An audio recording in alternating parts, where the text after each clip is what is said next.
Hello everyone, स्वागत है आप सभी का वाई अग्रवाल लाइव क्लासेस में। और जैसा कि आप देख सकते हैं, आज हम पढ़ने वाले हैं केमिकल रिएक्शन इन इक्वेशन, जो कि बहुत ही इम्पोर्टेंट चैप्टर है हमारा शाहू स्क्रीनिंग के लिए। तो चलिए शुरू करते हैं। तो वैसे तो चैप्टर काफ़ी बड़ा है, बहुत कुछ है इसके अंदर पढ़ने के लिए, लेकिन हम सब कुछ तो नहीं पढ़ पाएंगे और हम बहुत ज़्यादा टाइम भी नहीं यहाँ पे खर्च कर सकते। तो जो सबसे मेन चीज़ है वो हम पढ़ने वाले हैं और वो मैं बताना शुरू करता हूँ कि वो क्या होगी। देखो, इस चैप्टर में क्या क्या मेन चीज़ें हैं। सबसे पहले यह है कि केमिकल रिएक्शन क्या होती है, इसको समझना। तो आपको पता है chemical reaction is a simply rearrangement of atom. Atom का रीअरेंजमेंट होता है, कुछ बॉन्ड्स ब्रेक होते हैं, कुछ नए बॉन्ड्स बनते हैं और कुछ नई चीज़ें बनती हैं, तो उसी को बोलते हैं केमिकल रिएक्शन। ठीक है ना। छोटी क्लास में आप लोगों ने केमिकल और फिजिकल चेंज पढ़ा है, तो असल में जो केमिकल चेंज होता है वही केमिकल रिएक्शन होती है। उसको एक इक्वेशन के फॉर्म में लिख देना, हम उसी को केमिकल रिएक्शन बोलना शुरू कर देते हैं। और केमिकल चेंज और केमिकल रिएक्शन दोनों एक ही चीज़ होती है। तो केमिकल रिएक्शन में तो कुछ भी नहीं है, ये तो आप लोगों को आइडिया है, तो यहाँ पर इसकी जरूरत नहीं है। इसके जस्ट बाद हम पढ़ते हैं टाइप्स ऑफ केमिकल रिएक्शन, और जो भी कुछ है वो इसी के अंदर है। तो सबसे इंपॉर्टेंट चीज यही है कि टाइप्स ऑफ केमिकल रिएक्शन कितनी है, तो इसके बारे में भी आप लोगों को अंदाजा होगा। टाइप्स ऑफ केमिकल रिएक्शन में हमारी पहली रिएक्शन होती है कॉम्बिनेशन,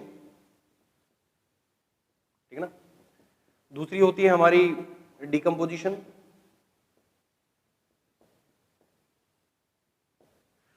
इसके बाद हमारी होती है एक सिंगल डिस्प्लेसमेंट, इसके बाद एक है डबल डिस्प्लेसमेंट, ठीक है ना। और लास्ट में एक हमारी है रिडॉक्स। तो मेनली ये 5 टाइप की रिएक्शन होती हैं इनऑर्गेनिक केमिस्ट्री में, और जो हमारा जो चैप्टर है केमिकल रिएक्शन, इसमें ये 5 तरह की रिएक्शंस बताई गई हैं। किसी किसी बुक्स में लिखी हुई है, रिडॉक्स के बारे में नहीं दिया हुआ है, तो हम थोड़ा सा देख लेते हैं क्या है सिस्टम इसमें पूरा। देखो, ऊपर की जो 4 रिएक्शन है वो आसान है, वो आप लोगों ने पढ़ रखी है और वो मैं मानता हूँ लगभग सबको आती है, फिर भी मैं जल्दी से थोड़ा बहुत समझा देता हूँ इनके बारे में। कॉम्बिनेशन रिएक्शन का मतलब होता है कि कोई दो चीजें कंबाइन करेंगी, यानी कि रिएक्टेंट के साइड में 2 या 2 से ज्यादा चीजें होंगी और फाइनल प्रोडक्ट की साइड में कोई एक ही चीज मिलनी चाहिए, यानी कि कंबाइन करके कुछ एक चीज बनाएगी, उसी रिएक्शन को बोलते हैं कॉम्बिनेशन रिएक्शन। जैसे इसका एग्जांपल क्या हो सकता है, H2 + Cl2 = 2HCl। ये जो रिएक्शन है ये कॉम्बिनेशन रिएक्शन है। आप देख सकते हैं रिएक्टेंट साइड में 2 रिएक्टेंट है और प्रोडक्ट साइड में सिर्फ एक चीज है, यानी कि हाइड्रोजन और क्लोरीन ने कंबाइन करके HCl बना लिया। तो ऐसी रिएक्शन को बोलते हैं कॉम्बिनेशन रिएक्शन। डिकम्पोजिशन रिएक्शन में बहुत सिंपल सा कॉन्सेप्ट है कि वहां पे चीजें डिकम्पोज होती हैं, यानी कि रिएक्टेंट के साइड में कोई एक चीज होगी और प्रोडक्ट के साइड में एक से ज्यादा चीज होगी, तो ऐसी रिएक्शन को बोलते हैं डिकम्पोजिशन रिएक्शन। आपके सिलेबस में जो एक डिकम्पोजिशन जो दिया हुआ है, जैसे मैं यहीं पे समझा देता हूँ, कैल्शियम कार्बोनेट, आपको पता है कैल्शियम कार्बोनेट को लाइमस्टोन कहते हैं। जब इसको हीट किया जाएगा, एक बात और ध्यान रखना, डिकम्पोजिशन रिएक्शन जनरली 99% केसेस में एंडोथर्मी की होती हैं, क्योंकि किसी भी चीज का डिकम्पोजिशन, आप खुद समझो, किसी भी चीज का डिकम्पोजिशन बिना हीट दिए कैसे पॉसिबल है भाई, किसी ना किसी फॉर्म में उसको एनर्जी मिलनी चाहिए। और फॉर्म क्या हो सकती है, या तो उसको डायरेक्ट हीटिंग कर दो, डायरेक्ट थर्मल तरीके से, या फिर सनलाइट के फॉर्म में उसको एनर्जी मिले, या फिर इलेक्ट्रिसिटी के फॉर्म में एनर्जी मिले, किसी ना किसी फॉर्म में उस चीज को एनर्जी मिलनी चाहिए, तभी डिकम्पोजिशन पॉसिबल है। तो कैल्शियम कार्बोनेट को हीट करेंगे तो बनेगा calcium oxide plus carbon dioxide, तो ये एक तरह की डिकम्पोजिशन रिएक्शन है, ठीक है ना। फिर एक होती है सिंगल डिस्प्लेसमेंट। इसका सबसे अच्छा एग्जांपल हमें देखने को मिलता है कॉपर सल्फेट की रिएक्शन, जब आयरन के साथ करवाई जाती है तो इस रिएक्शन में कलर चेंज भी होता है। तो यहाँ पे बन जाता है आयरन सल्फेट प्लस कॉपर, यानी कि इस रिएक्शन में आयरन ने कॉपर को डिस्प्लेस कर दिया, तो ऐसी सिंगल डिस्प्लेसमेंट रिएक्शन होती है। डबल डिस्प्लेसमेंट रिएक्शन ऐसी रिएक्शंस होती हैं जिसमें दो चीजें आपस में डिस्प्लेसमेंट करती हैं, इसको पार्टनर एक्सचेंज रिएक्शन भी कहते हैं। क्यों, देख लो यहाँ पर, जैसे एक रिएक्शन है, मान लो BaCl2 बेरियम क्लोराइड की रिएक्शन, अगर Na2SO4 के साथ में करवा दी जाए तो ये एक डबल डिस्प्लेसमेंट रिएक्शन होगी। यहाँ पे BaSO4 प्लस NaCl, इस तरह के 2 कंपाउंड बनेंगे।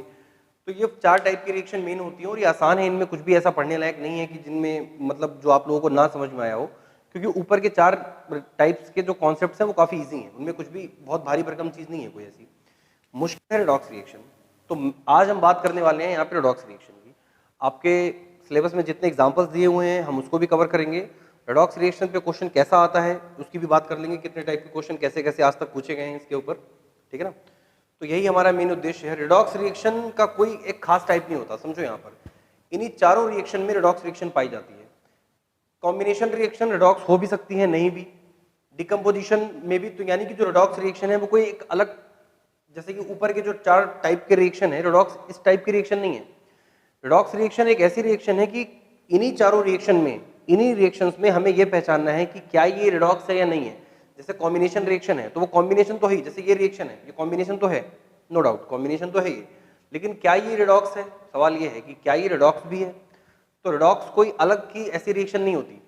इन्हीं रिएक्शंस में हम ये ढूंढेंगे कि ये रिडॉक्स है या नहीं है। तो रिडॉक्स रिएक्शन ही हमारा आज का मेन टॉपिक है। और बाकी इसमें कुछ ऐसा कुछ पढ़ने लायक नहीं है, जो मैं मानता हूँ कि कुछ ऐसा टफ इसमें नहीं है इस चैप्टर में, नॉर्मल चीज़ें हैं, ठीक है ना। ऑन पब्लिक डिमांड ये लेक्चर बनाया जा रहा है क्योंकि एक स्टूडेंट ने काफ़ी बार कमेंट किया है, उसको केमिकल रिएक्शन में कुछ दिक्कत है। तो मेरा मानना ये है कि इन चीज़ों में दिक्कत नहीं होनी चाहिए, ये आसान है। मुश्किल है रिडॉक्स रिएक्शन, तो हम रिडॉक्स रिएक्शन को ही कवर करने वाले हैं।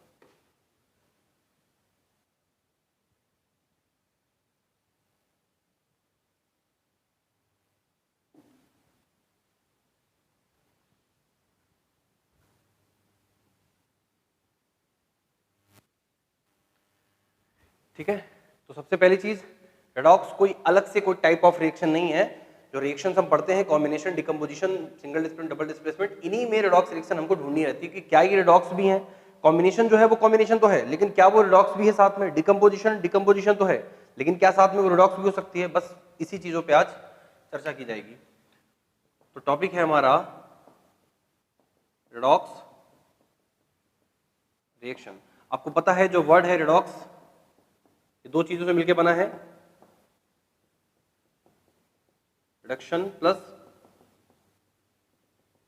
ऑक्सीडेशन। हमारे इसी चैनल पे एक जो इससे पहले वीडियो गया है उसमें आपने देखा होगा कि मैंने ऑक्सीडेशन ऑफ ऑर्गेनिक कंपाउंड पढ़ाया है, याद है ना। तो ऑक्सीडेशन ऑफ ऑर्गेनिक कंपाउंड में क्या है, वहां पर हमने सिर्फ ऑक्सीडेशन की बात की है, जबकि रियलिटी में ऐसा होता है कि कभी भी किसी भी रिएक्शन में ऐसा पॉसिबल नहीं है कि सिर्फ ऑक्सीडेशन हो जाए या सिर्फ रिडक्शन हो जाए। ऑक्सीडेशन और रिडक्शन दोनों एक साथ चलते हैं। अगर किसी रिएक्शन में किसी भी कंपाउंड या किसी भी एलिमेंट का ऑक्सीडेशन हुआ है तो 100% किसी ना किसी का रिडक्शन भी हुआ होगा। ये हम समझेंगे ऐसा क्यों होता है, ठीक है। तो जो रिडॉक्स है वो हमारा रिडक्शन और ऑक्सीडेशन से मिलकर बना है। आप लोगों ने जब चैप्टर पढ़ा है अपने इस साल के शुरुआत में तो पढ़ा होगा इसके बारे में थोड़ा बहुत, तो वही मैं समझाने वाला हूँ कि रिडॉक्स के इसके दो कॉन्सेप्ट हैं, ठीक है ना। इसके दो कॉन्सेप्ट हो सकते हैं। पहला हाइड्रोजन और ऑक्सीजन वाला कॉन्सेप्ट, इसको क्लासिकल कॉन्सेप्ट भी कहते हैं, ये ओल्ड कॉन्सेप्ट है, ठीक है ना। तो इस अकॉर्डिंग क्या है, देखो बहुत ज्यादा समझने का टाइम नहीं है, बस जो जो मेन मेन बातें हैं उतना समझा दे रहा हूँ। तो पहला रेडॉक्स रिएक्शन को समझने का पहला दो कॉन्सेप्ट है, हाइड्रोजन ऑक्सीजन वाला कॉन्सेप्ट है, और है हमारा इलेक्ट्रॉनिक कॉन्सेप्ट, जहां पे हम इलेक्ट्रॉन्स के कॉन्सेप्ट के हिसाब से देखेंगे। दोनों कॉन्सेप्ट ही अपने अपने जगह पे काफी जरूरी हैं और काफी इंपॉर्टेंट भी हैं। इससे पहले जो आप लोगों ने ऑक्सीडेशन ऑफ ऑर्गेनिक कंपाउंड पढ़ा है, वहां पर हमने सिर्फ हाइड्रोजन और ऑक्सीजन का कॉन्सेप्ट पढ़ा है, क्योंकि वहां पर हमको इलेक्ट्रॉनिक कॉन्सेप्ट की जरूरत नहीं थी। लेकिन इस चैप्टर में हमको इलेक्ट्रॉनिक कॉन्सेप्ट की जरूरत पड़ने वाली है, तो हम ये वाला कॉन्सेप्ट भी देखेंगे। हम एक ही क्वेश्चन को दोनों कॉन्सेप्ट से देखेंगे कि किस तरह से इसका आंसर क्या होगा। पहचानना यहाँ पर आपको क्या क्या होगा उसकी भी बात कर लेते हैं, क्या क्या चीजें जरूरी हैं। तो मैंने बताया कि किसी भी रिएक्शन में ऐसा नहीं होता कि सिर्फ ऑक्सीडेशन हो जाए या सिर्फ रिडक्शन हो जाए। किसी भी रिएक्शन में ये दोनों चीजें साथ में चलती हैं, लेकिन ऑर्गेनिक कंपाउंड के केस में हमको सिर्फ ऑक्सीडेशन जानना जरूरी था, इसलिए हमने वहां पे सिर्फ ऑक्सीडेशन तक की ही बात की। यहाँ पर हमको ऑक्सीडेशन रिडक्शन दोनों पहचानना है। एक केमिकल रिएक्शन लिखी होगी, उसमें हमको ये पता लगाना है कि ऑक्सीडेशन किसका हुआ है, रिडक्शन किसका हुआ है, फिर ऑक्सीडाइजिंग एजेंट कौन है और रिड्यूसिंग एजेंट कौन है। ये सारी चीजें हमें पता होनी चाहिए। मैं डेफिनेशन इन चीजों की नहीं लिखवाने वाला हूँ क्योंकि इतना समय नहीं है हमारे पास, और बाकी आप लोगों ने जब ये चैप्टर पढ़ा है केमिकल रिएक्शन तो आई होप वहां पे पढ़ा होगा, ठीक है। तो आगे उसी की बात कर लेते हैं। तो ऑक्सीडेशन रिडक्शन में सबसे पहले होती है ऑक्सीडेशन क्या चीज है, ठीक है ना। तो वही बातें हैं, दो कॉन्सेप्ट है हमारा, एक तो हाइड्रोजन ऑक्सीजन वाला कॉन्सेप्ट है और दूसरा कॉन्सेप्ट है हमारा इलेक्ट्रॉनिक कॉन्सेप्ट। तो सबसे पहला हमारा क्लासिकल कॉन्सेप्ट। क्लासिकल कॉन्सेप्ट यानी कि ओल्ड कॉन्सेप्ट जो है हमारा, इसमें दो बातें हो सकती हैं। किसी भी चीज का ऑक्सीडेशन हुआ है ये हम तब मानेंगे अगर उसने गेन ऑफ O2 किया हो, यानी कि ऑक्सीजन का गेन किया हो, या फिर उस स्पीशीज ने लॉस ऑफ हाइड्रोजन किया हो, या फिर उस रिएक्शन में उसने हाइड्रोजन का लॉस किया हो। अगर ये दो चीजें हैं किसी भी रिएक्शन में कि किसी एलिमेंट ने उस रिएक्शन के दौरान ऑक्सीजन मिला है उसको, तो मतलब उसका ऑक्सीडेशन हुआ है ऑक्सीडेशन के लिए, या फिर उस स्पीशीज ने, किसी भी चीज ने, एलिमेंट ने हाइड्रोजन का लॉस किया है रिएक्शन के बाद, तो हम मानेंगे कि उसका ऑक्सीडेशन हुआ है। तो ऑक्सीडेशन के दो कॉन्सेप्ट हो सकते हैं। और इसके अलावा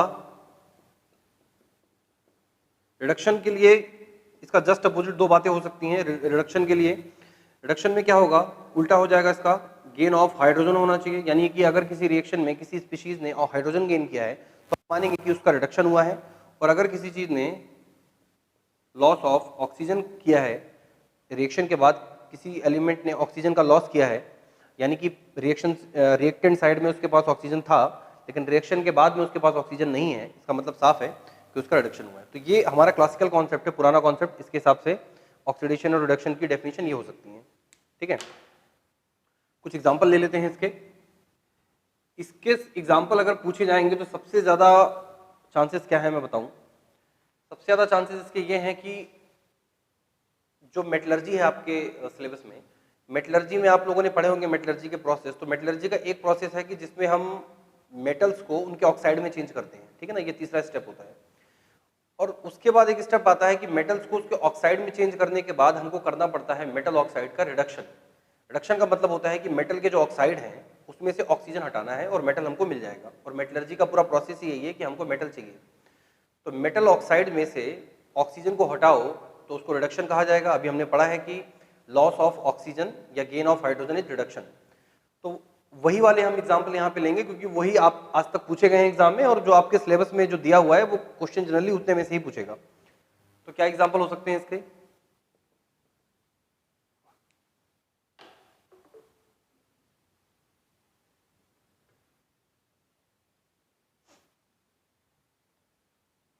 जैसे इसका एक सिंपल सा मान लो, कंबशन ऑफ कार्बन। आपको पता है जब कार्बन का कंबशन किया जाता है, किसी भी चीज का कंबशन किया जाता है, कार्बन का किसी भी चीज का कंबशन करोगे तो वो ऑक्सीजन के साथ में रिएक्शन कर जाएगी, नॉर्मल सी बात है। ऑक्सीजन के साथ में रिएक्शन करके क्या बनाती है, carbon dioxide plus heat energy भी रिलीज होती है, उसकी हमें बात नहीं करनी, हम यहाँ पे रेडॉक्स रिएक्शन को देख रहे हैं केवल। अब इस रिएक्शन में किसका ऑक्सीडेशन हुआ, किसका रिडक्शन हुआ, कौन ऑक्सीडाइजिंग एजेंट, कौन रिड्यूसिंग एजेंट, ये चार बातें हमें जाननी है। नंबर 1 किसका ऑक्सीडेशन हुआ, हम हर रिएक्शन में यही चेक करेंगे। दूसरा किसका रिडक्शन हुआ, तत्पश्चात कौन ऑक्सीडाइजिंग एजेंट है, और चौथा कौन रिड्यूसिंग एजेंट है। बस ये चार ही तरह के इतने ही क्वेश्चन पूछे जाते हैं इस पे, इससे ज्यादा इसमें कुछ भी अलग से नहीं पूछा जाता। तो देखो साफ साफ दिख रहा है, रिएक्शन के बाद कार्बन जो कि पहले अकेला था लेकिन बाद में उसके पास ऑक्सीजन है, तो यानी कि कार्बन ने गेन ऑफ ऑक्सीजन किया है, गेन ऑफ O2।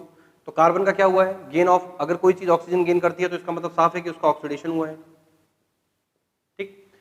और बाकी अगर एक बात ध्यान समझो, इसका कार्बन का ऑक्सीडेशन हुआ है तो जो दूसरी स्पीशीज है, अब इसने हाइड्रोजन तो गेन किया नहीं, अब सवाल यह है कि ऑक्सीजन का क्या हुआ।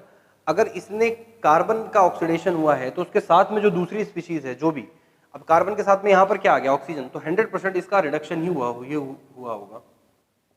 आ रही बात समझे, तो इसका रिडक्शन ही हुआ होगा।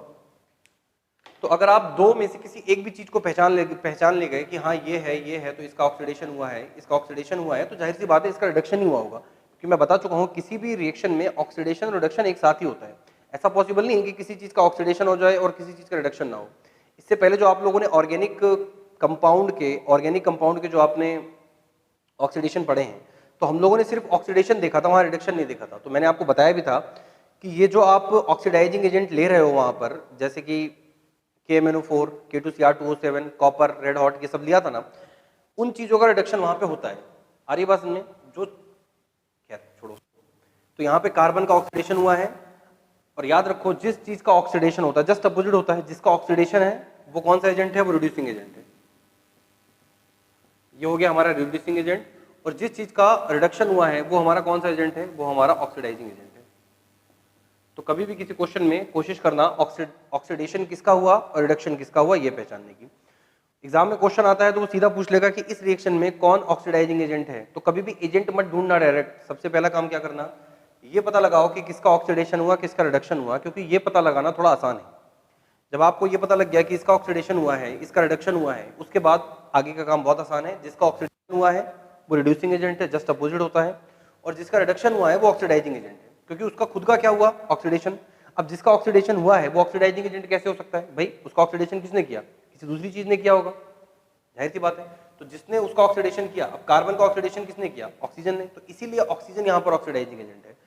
तो कभी भी क्वेश्चन में क्या करना है, सबसे पहले आपको ये पता लगाना है कि ऑक्सीडेशन किसका हुआ, रिडक्शन किसका हुआ।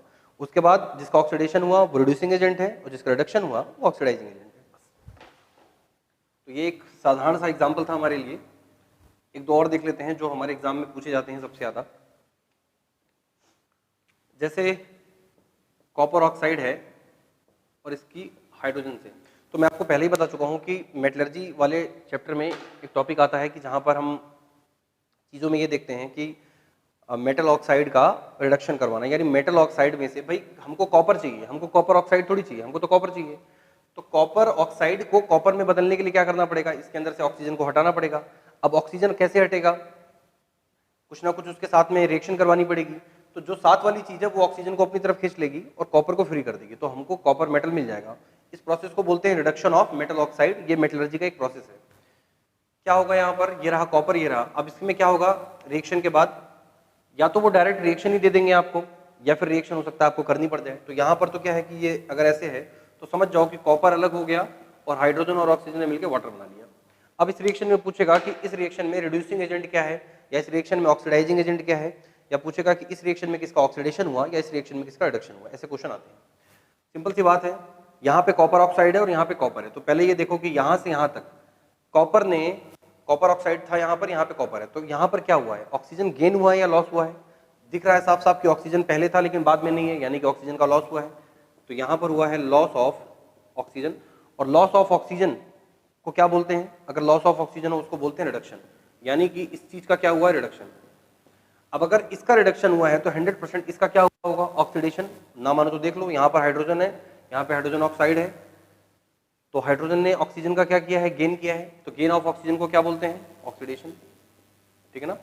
तो अगर आप दोनों में से किसी एक स्पीशीज को भी पहचान लेते हैं कि इसका ऑक्सीडेशन हुआ या रिडक्शन हुआ है, तो दूसरे को पहचानना बड़ा आसान काम है। तो ऐसा अगर हुआ है, अब इसके बाद जिसका रिडक्शन हुआ है वो कौन सा एजेंट है, वो ऑक्सीडाइजिंग एजेंट है। ये कौन सा एजेंट है, ये ऑक्सीडाइजिंग एजेंट है। और जिसका ऑक्सीडेशन हुआ है वो कौन सा एजेंट है, वो हमारा रिड्यूसिंग एजेंट है। ठीक है।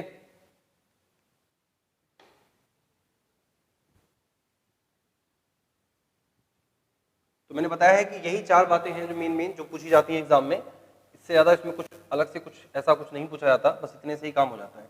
और आपके सिलेबस तक इलेक्ट्रॉनिक कॉन्सेप्ट की बहुत ज्यादा जरूरत भी नहीं है। आपका जो क्लासिकल कॉन्सेप्ट है आपके तो क्वेश्चन उसी से सॉल्व हो जाएंगे इसमें। ठीक है ना। इलेक्ट्रॉनिक कॉन्सेप्ट की ज्यादा जरूरत 11th में जो रिडॉक्स रिएक्शन है, 11th में फिजिकल केमिस्ट्री में एक पूरा चैप्टर ही है रिडॉक्स रिएक्शन करके, वहां पर क्लासिकल कॉन्सेप्ट काम नहीं आता। क्लासिकल कॉन्सेप्ट सिर्फ क्लास 10 तक ही है जो हम पढ़ रहे हैं फिलहाल। ठीक है। अगला देखो, उसी में जिंक ऑक्साइड का रिडक्शन करवाया जाता है कार्बन से। ठीक है ना। कार्बन को लेते हैं कोक के फॉर्म में। देखो बड़ी सिंपल सी बात है, जिंक ऑक्साइड ले लो या फिर मान लो आयरन ऑक्साइड ले लो, Fe2O3। ठीक। तो मेटलर्जी में हमको चाहिए होता है मेटल। ठीक है ना।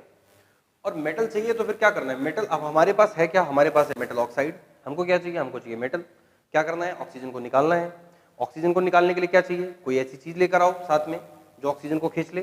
तो carbon in the form of Coke, जो कोक होता है कार्बन का कोक फॉर्म, वो रिडक्शन, वो एक अच्छा रिड्यूसिंग एजेंट है, वो चीजों का रिडक्शन करवा सकता है। तो इस रिएक्शन में क्या होगा, जिंक अलग हो जाएगा और साथ में कार्बन डाइऑक्साइड बनेगी। यहाँ पे सिर्फ एक ऑक्सीजन है, रिएक्शन बैलेंस नहीं। ठीक है ना। रिएक्शन बैलेंसिंग वगैरह छोटी मोटी चीजें आप लोगों को आती होंगी, ऐसा मैं मान रहा हूँ। इस रिएक्शन में भी क्या होगा, आयरन मेटल अलग हो जाएगा और बन जाएगा कार्बन डाइऑक्साइड। तो इस तरह की रिएक्शन इसमें मेनली पूछी जाती है। अब क्या होगा इस रिएक्शन में, फिर से वही समझना है। तो इस रिएक्शन के बाद जिंक ऑक्साइड था, बाद में रह गया जिंक। तो यानी कि जिंक ने ऑक्सीजन का लॉस किया है। ऑक्सीजन के लॉस को क्या बोलते हैं, लॉस ऑफ ऑक्सीजन को बोलते हैं रिडक्शन, यानी कि इसका क्या हुआ, रिडक्शन। और अगर कार्बन को देखा जाए तो अब इसका रिडक्शन हुआ है तो इसका ऑक्सीडेशन नहीं हुआ होगा, लेकिन फिर भी कार्बन ने ऑक्सीजन गेन किया है और गेन ऑफ ऑक्सीजन को क्या बोलते हैं, ऑक्सीडेशन। ठीक है। और जो उसका रिडक्शन हुआ है वो कौन सा एजेंट होगा, जाहिर सी बात है जिसका रिडक्शन हुआ है वो ऑक्सीडाइजिंग एजेंट है, जस्ट अपोजिट, ऑक्सीडाइजिंग एजेंट। और जिसका ऑक्सीडेशन हुआ है वो कौन सा एजेंट है, वो रिड्यूसिंग एजेंट है। आगे बात समझे। इस रिएक्शन में देखो आयरन ऑक्साइड है और यहाँ पर आयरन है। तो आयरन ऑक्साइड से आयरन में, तो आयरन ने कहीं ना कहीं ऑक्सीजन को लॉस किया है और लॉस ऑफ ऑक्सीजन को क्या बोलते हैं, रिडक्शन, यानी कि इसका रिडक्शन हुआ है। और कार्बन ने ऑक्सीजन का गेन किया है, यानी कि कार्बन का क्या हुआ है, ऑक्सीडेशन हुआ है। और एजेंट की बात करें तो ये जिसका रिडक्शन हुआ है वो ऑक्सीडाइजिंग एजेंट है और जिसका ऑक्सीडेशन हुआ है वो रिड्यूसिंग एजेंट है। तो ये सब छोटी मोटी चिल्लर चीजें इसमें आती हैं।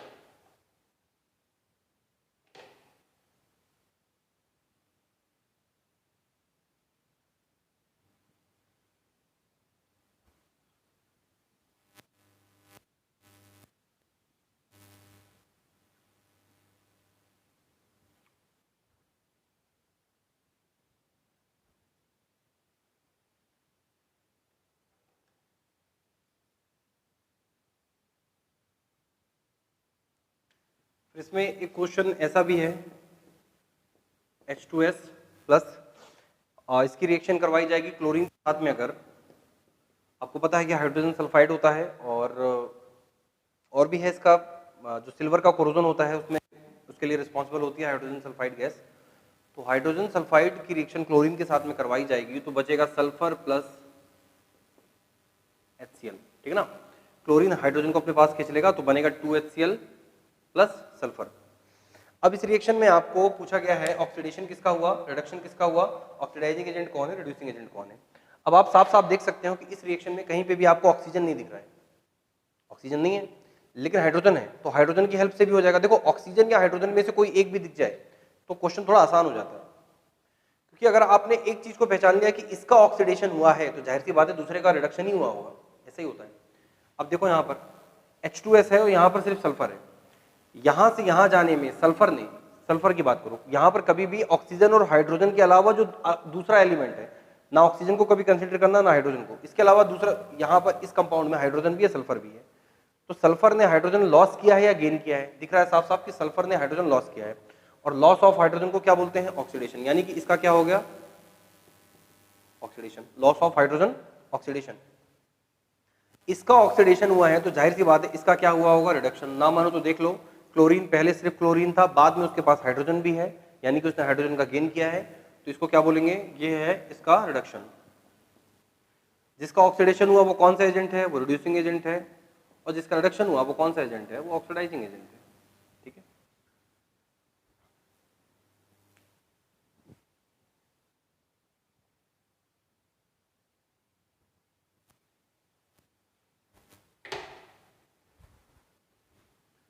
तो इसी तरह के क्वेश्चन छोटे मोटे इस पे पूछे जाते हैं, और ये ही थोड़ा सा इंपॉर्टेंट है। यहाँ पर एक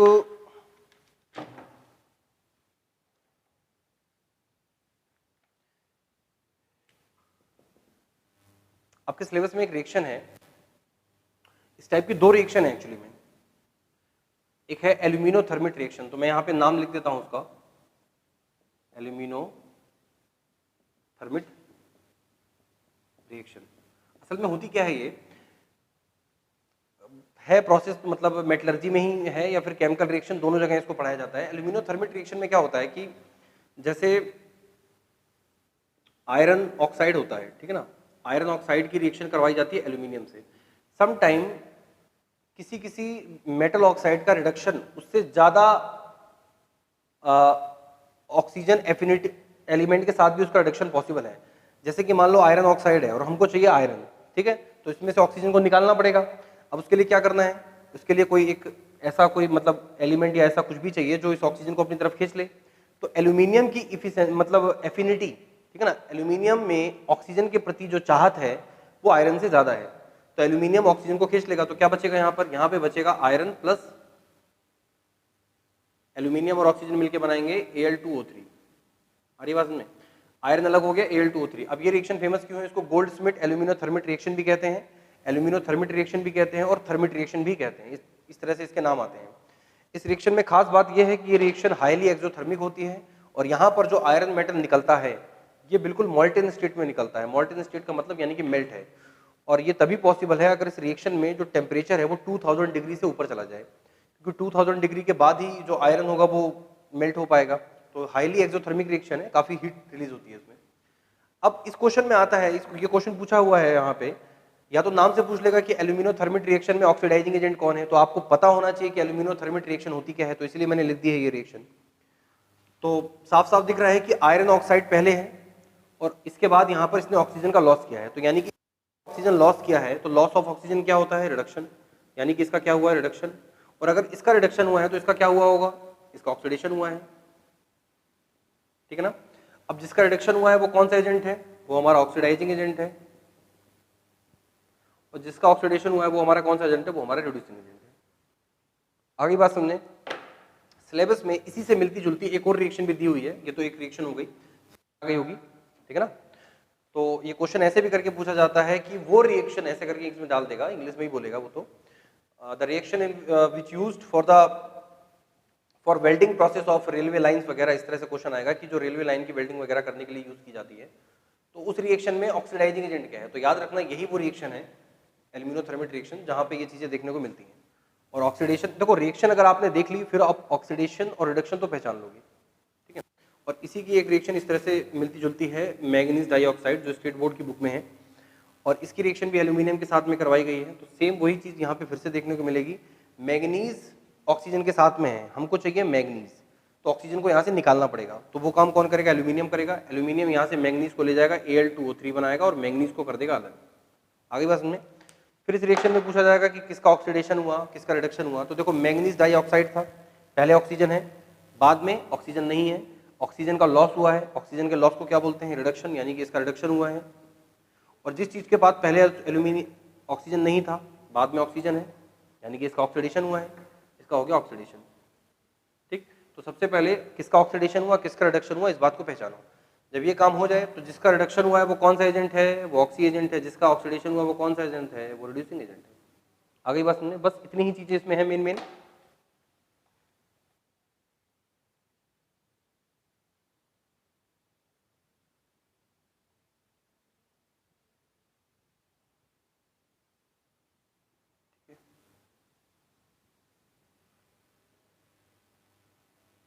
एक और काफी इंपॉर्टेंट रिएक्शन है, हम लास्ट में उसको भी देख लेते हैं यहाँ पर।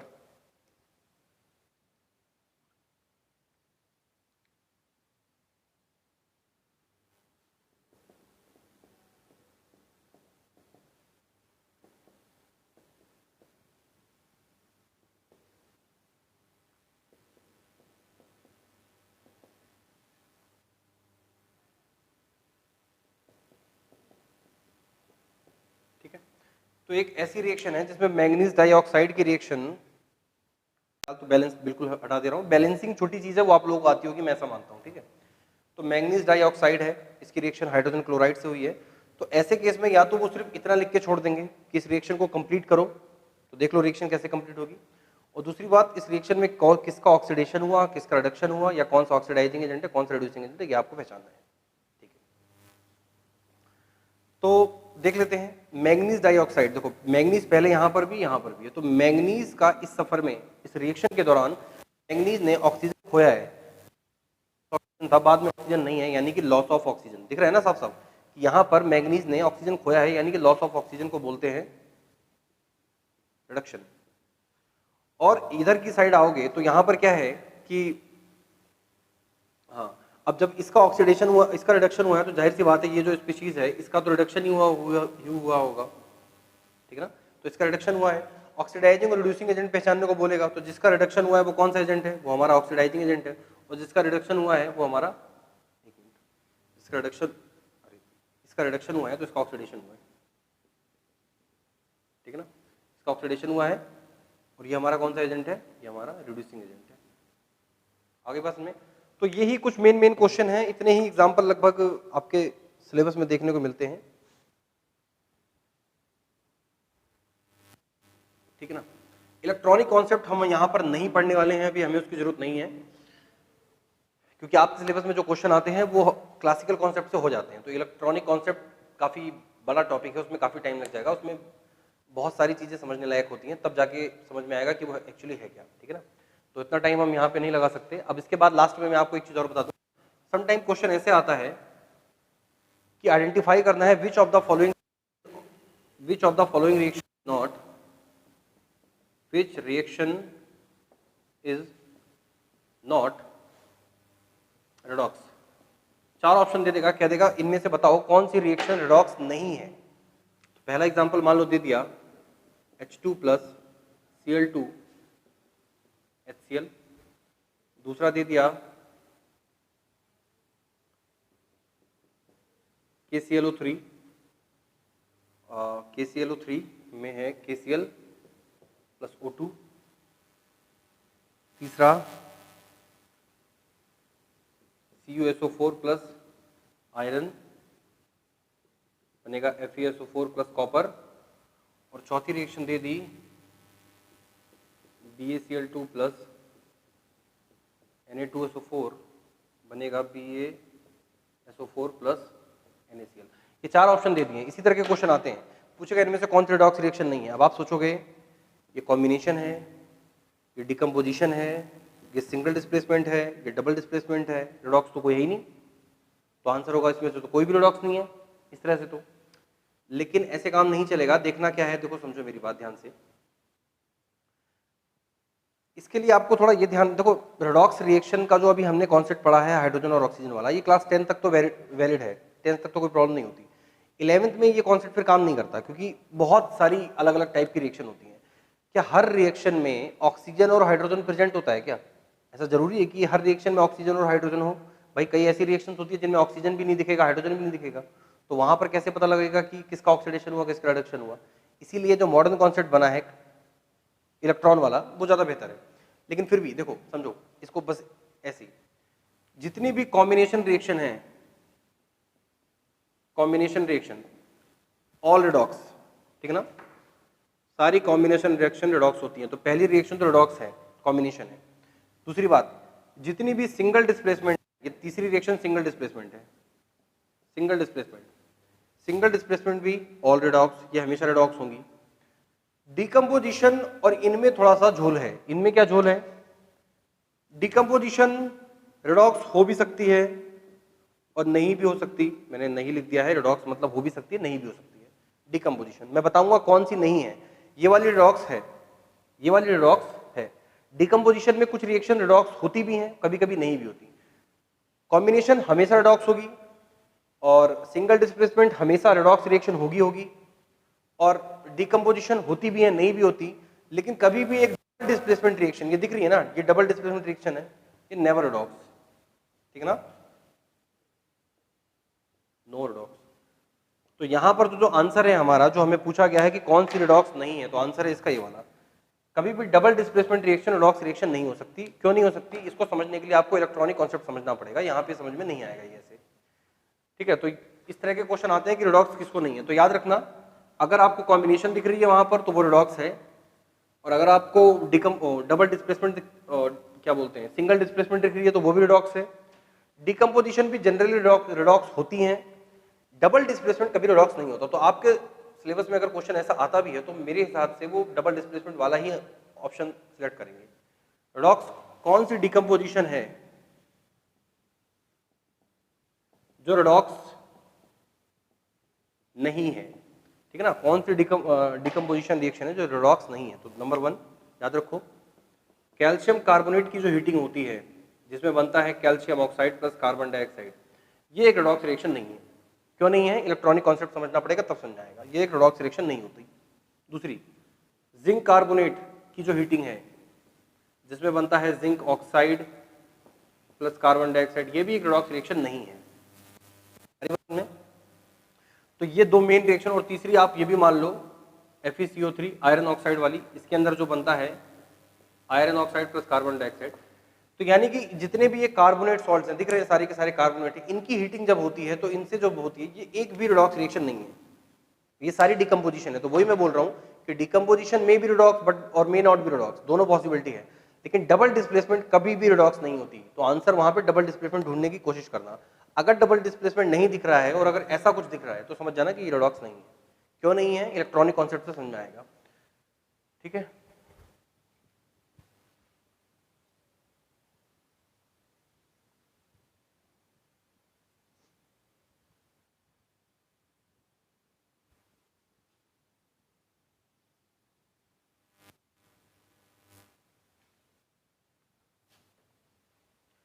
तो लेक्चर यहीं पे समाप्त करते हैं। इसमें इसी तरह के क्वेश्चन आते हैं और क्लासिकल कॉन्सेप्ट पे बेस्ड क्वेश्चन ही आपके में होंगे। और एल्यूमिनोथर्मिक रिएक्शन के बारे में ध्यान रखिए, और मेटलर्जी आपने पढ़ी है तो उसमें मेटल ऑक्साइड्स का रिडक्शन कैसे किया जाता है ये बात भी आपको पता होनी चाहिए। और बस इतना ही इसमें है, काफ़ी है इतना आज के लिए। बाकी जो चीज़ें और हैं इस चैप्टर में केमिकल रिएक्शन में वो आसान है, अगर आप उसको पढ़ेंगे तो आप आसानी से सीख जाएंगे। ये थोड़ा ऐसा कॉन्सेप्ट है जो लोग भूल जाते हैं। तो ऑक्सीडेशन किसका हो रहा है, रिडक्शन किसका हो रहा है, ये बात याद होनी, मतलब पता होनी चाहिए, आप खुद निकाल सकते हो। और बाद में कौन ऑक्सीडाइजिंग एजेंट है, कौन रिड्यूसिंग एजेंट है, जस्ट अपोजिट, जिसका ऑक्सीडेशन हुआ वो रिड्यूसिंग एजेंट, जिसका रिडक्शन हुआ वो ऑक्सीडाइजिंग एजेंट, बस इतनी ही चीज़ें हैं। तो इसी के साथ हम ये लेक्चर समाप्त करते हैं और फिर देखेंगे कभी अगले लेक्चर में कुछ नया concept. Till then tata bye bye, thank you.